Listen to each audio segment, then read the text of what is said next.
Gujarat Apollo share ये 221 रुपये का चल रहा है अभी, और आपकी परचेसिंग 250 के ऊपर में या फिर इससे ऊपर के में हो गई, या फिर सोच रहा हूँ कि इसमें मैं एंट्री कर लूँ, क्योंकि इसमें जो एक इंपॉर्टेंट न्यूज़ जो आई है इसमें बताया जा रहा है कि यहाँ पे जो बोर्ड ऑफ कंपनी है इसकी, ये यहाँ पे 222 रुपये में इसका बायबैक करने वाली है। तो यहाँ पे क्या रीज़न होता है ये शेयर का नीचे गिरने का, तो मैं आप लोगों को बता दूँ, जब कंपनी अगर इसे 222 रुपये में ही अपने पास लेना चाह रही है तो इसका सीधा मतलब यही हुआ कि जो इसकी जो अभी प्राइस जो चल रही है ये काफ़ी ओवर वैल्यूड के हिसाब से चल रही है।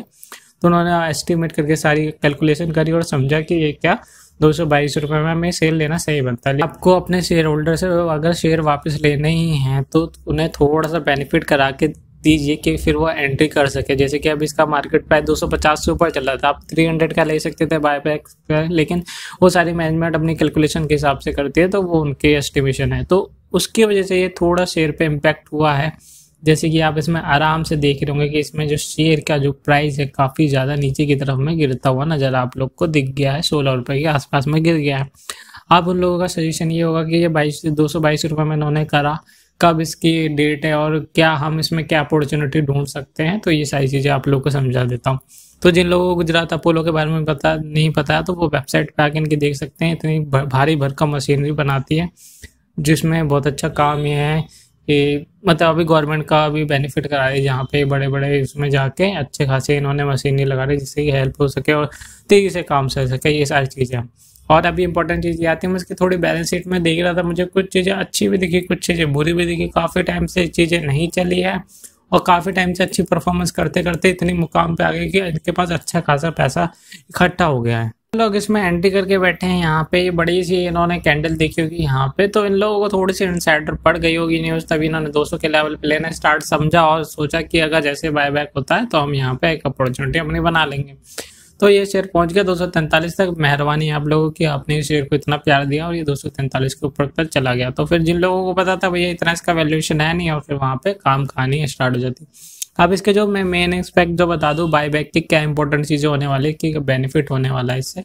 इसमें बताया जा रहा है कि 6% के आसपास, मतलब 6.8% of the total existing issued outstanding number of equity share of the company, जिसको 222 रुपये में लिया जाएगा बायबैक में, और जिसकी वैल्यू होगी 90 करोड़ के आसपास में। सीधा सिंपल ये मतलब हुआ यहाँ पे कि ये 6% के आसपास अपने पास में रख लेगा।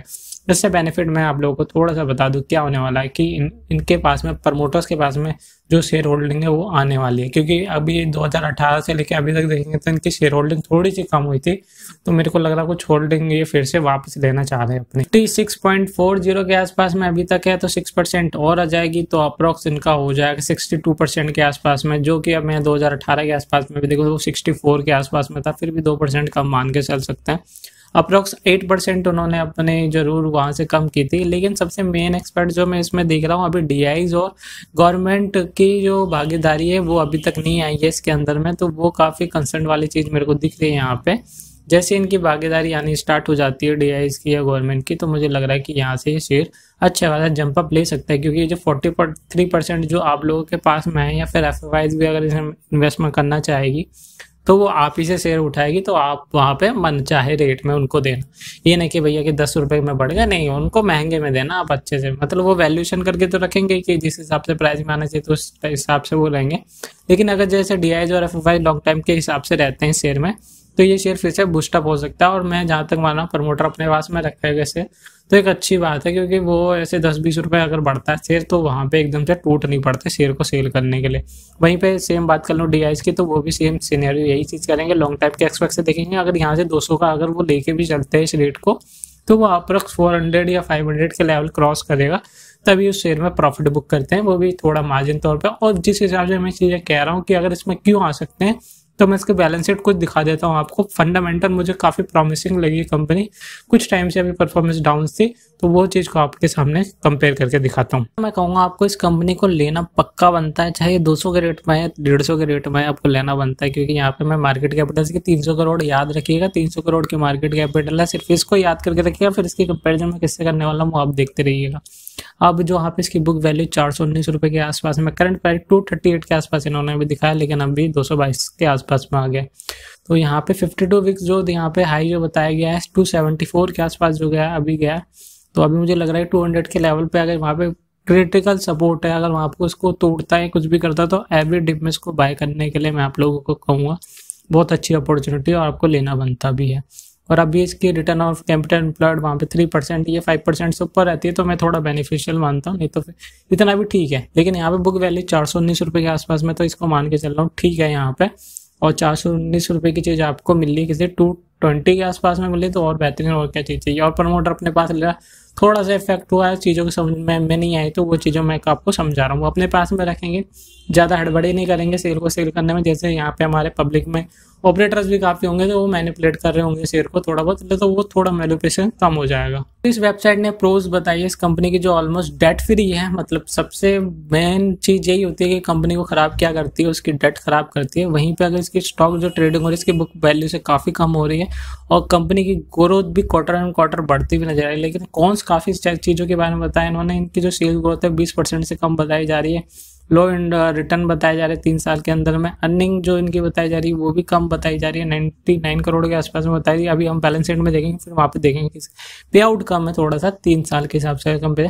और प्रमोटर की होल्डिंग कम हुई है, जहाँ पे मैंने दिखाया था कि 8% के आसपास में कम हुई थी, तो अभी वो 6% ले रहे हैं, तो वही चीज़ हो गई, तो अच्छी चीज़ है। बेची थी तो फिर वहाँ से वापस ले ली, तो वो भी अच्छी चीज़ है। तो कॉम्पिटिटर्स की बात करें तो मुझे लग रहा है इसका जो सबसे पीई रेशियो सबसे ज़्यादा कम है और इसमें पोटेंशियल सबसे ज़्यादा है। बाकी सारे टक्कर देने में मेरे ख्याल से थर्मेक्स को टक्कर दे सकती है। थर्मेक्स भी कुछ ऐसे ही काम करती है, उस पर मैं एक वीडियो डाली थी लेकिन वो जी न्यूज़ वालों ने हटा दी क्योंकि मैंने वहीं से उठाई थी। अभी मेन में बात कर लो क्वार्टर रिजल्ट के हिसाब से, तो यहाँ पे मेन जो बताना था कि यहाँ पे सस्ती पड़ रही है आपको, यहाँ पे आपको लेना बनता है पी रेशियो के हिसाब से। कंपनी के एनालाइज कर लेंगे या फिर इंडस्ट्री की बात कर ले जाएंगे तो ये सस्ता दिखाई देगा। तो क्वार्टर रिजल्ट अगर आप देखेंगे जून 2008 में वो जो थे हमारे 61 करोड़ के आसपास में, पर 2020 में 22 करोड़ के आसपास में। तो जैसे वो बता रहे थे कि 20% के आसपास में इनकी सेल्स गिरी है, लेकिन अगर लास्ट टाइम क्वार्टर रिजल्ट की बात की जाए तो वहाँ पे परफॉर्मेंस बढ़ी है। जून में 2 करोड़ के आसपास में थी, अभी दिसंबर 2020 में 22 करोड़ के आसपास हो गई है। जो प्रॉफिट जो है इनके 2008 में काफ़ी 7 करोड़ के आसपास में थे और काफ़ी अभी जून 2020 में बढ़े हैं। तो प्रोजेक्ट इन्हें काफ़ी सारे मिले थे तो वहाँ पे इन्हें बेनिफिट जरूर हुआ, लेकिन नेगेटिव में फिगर्स आ गई थी। तो वो तो अभी मुझे लग रहा है जैसे लाइबिलिटीज़ की वजह से यहाँ पे थोड़ा इनको इंटरेस्ट पे करना पड़ा होगा, तो वहाँ पे अभी हम चेकआउट करेंगे बैलेंस शीट में किस वजह से हुआ। लेकिन यहाँ पे फिर उसको जो नेगेटिव पे फिगर थी उसको पॉजिटिव में करा 4 करोड़ के आसपास में। प्रॉफिट एंड लॉस में भी आ चुका हूँ, यहाँ पे शेयर्स दिख रहा हूँ 242 के आसपास में और अभी जैसे कि कंपेयर देखेंगे 226 के आसपास में। तो मुझे यही लग रहा है इंकंसिस्टेंसी की वजह से म्यूचुअल फंड हो गए या फिर एफवाइज हो गए वो नहीं आ रहे हैं, वो लास्ट 5 या 10 ईयर्स के हिसाब से देखते हैं। ग्रोथ अगर सही चल रही है तो उस पर शेयर में इन्वॉल्व करता है, लेकिन अगर ये कंसिस्टेंसी बना के रखते हैं 1-2 साल तक इसी हिसाब से परफॉर्म करती रहती है ग्रोथ वाइज तो ये ठीक रहेगा। लेकिन मुझे इसमें इंकंसिस्टेंसी दिख रही है, शेयर जरूर सस्ता है लेकिन अगर ये लॉन्ग टर्म के पर्पज से अच्छा परफॉर्म करेगा। प्रॉफिट एंड लॉस अकाउंट में भी आ जाते हैं, जहाँ पे हम प्रॉफिट को देखते हैं तो यहाँ पे 29 करोड़ के आसपास में 2009 में था और अभी 2020 में बात करूँ तो वो 26 करोड़ के, मतलब स्टेबिलिटी नहीं है प्रॉफिट में। तो अगर ये स्टेबिलिटी रहती है कुछ टाइम तक ग्रोथ के पैटर्न में चलती रहती है और तो मुझे कुछ लग रहा है कि इसमें जो डीआईज है वो आ सकते हैं और थोड़ा थोड़ा आना स्टार्ट भी। और दिखा देता हूँ आप लोगों को, यहाँ पे देख रहे होंगे जो 0.1% है 2018 में अभी 0.4% के आसपास में होगा, जो कि अच्छी बात है। लॉन्ग टाइम के पर्पज पे रहना चाहते हैं और थोड़े थोड़े देख के इसमें इंटरेस्ट अगर ग्रेथ करते रहते हैं तो काफ़ी और इन्वेस्टर आ सकते हैं म्यूचुअल फंड से या फिर डीआईज में। ये मैं बात कर रहा था कि आपसे कि आपको मार्केट कैपिटल याद करके रखेंगे, एक बार मैं फिर से दिखा देता हूँ 300 करोड़ के आसपास में, और जो कि अभी मैं दिखा देता हूँ रिजर्व से कंपैरिजन करके वो 518 करोड़ के आसपास में, मतलब रिजर्व अच्छे खासे इनके पास में और लाइबिलिटीज तो थी ही नहीं। तो फिर सबसे ज़्यादा बेनिफिट इसको जाता है। फिक्स एसेट भी 38 करोड़ के बाद, तो अप्रोक्स में मान के चल रहा हूँ 550 करोड़ के आसपास इनके पास में अच्छी खासी कैपिटल धरी हुई है कि आपके पास हो सकता है। तो आपके पास एक अच्छी अपॉर्चुनिटी है तो उसको ग्रैब करने की, इससे पहले कि अगर म्यूचुअल फंड वाले इसमें एंट्री कर दे, क्योंकि वो भी देख रहे हैं कि कंपनी लॉन्ग टाइम के पर्पज से चल पाएगी, स्टेबिलिटी रहती है कि नहीं लॉन्ग पर्पज से, वो काफ़ी इंपॉर्टेंट हो जाता है। तो यहाँ पे भी मैं देखा था डेटर्स को भी अच्छा टाइम पे पे कर रहे हैं, 63 डेज में पे कर दे रहे हैं, वो भी अच्छी बात है। और रिटर्न और कैपिटल 4% के आसपास में, चलो ठीक है।